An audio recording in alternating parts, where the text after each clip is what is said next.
December 25, 1945. Christmas morning, a fire that broke out in the small town of Fayetteville, West Virginia, changed the Sodder family's lives forever. George and Jennie Sodder were living a peaceful life with their 9 children. But that night, as flames rose, 5 of their children vanished without a trace. George and Jennie Sodder, Italian immigrants, were hardworking and respected people. George ran a successful coal haulage business. The family was close-knit and loved celebrating Christmas with enthusiasm.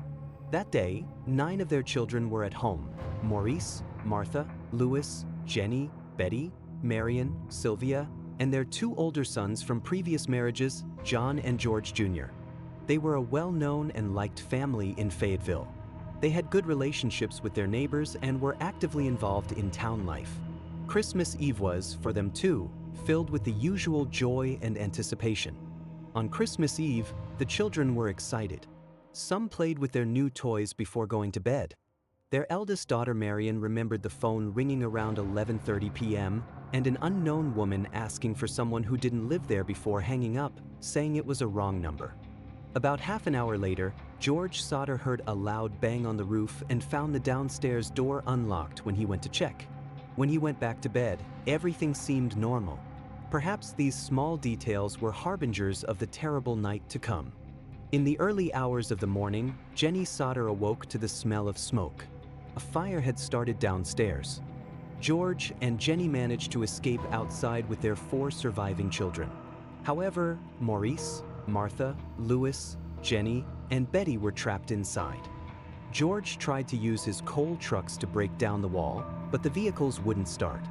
Neighbors called the fire department, but they didn't arrive at the scene until hours later, a delay that was considered suspiciously long even given the conditions of the time. When the fire was extinguished, no human remains of the 5 missing children were found in the rubble. No bones, no teeth. It was as if they had evaporated. This was considered impossible in a fire of that magnitude. Although authorities presumed the children had died in the fire, the Sodder family never believed this explanation. Many suspicious details began to emerge. Over the years, the Sodder family never lost hope that their children were still alive. Many conspiracy theories emerged: that they had been kidnapped by the mafia, that they had been placed in foster care. Even claims that revenge had been taken due to George Sodder's anti-Nazi sentiments. The family erected a large billboard featuring their children's photos along the roadside, offering a reward for information. In the 1960s, Jennie Sodder received a letter that reignited their hopes. Inside was a photograph of an older man and a message written in Italian on the back, allegedly saying Louis Sodder. However, this lead also went nowhere. George and Jennie Sodder dedicated the rest of their lives to finding out what happened to their missing children. The pain and uncertainty they endured profoundly affected them.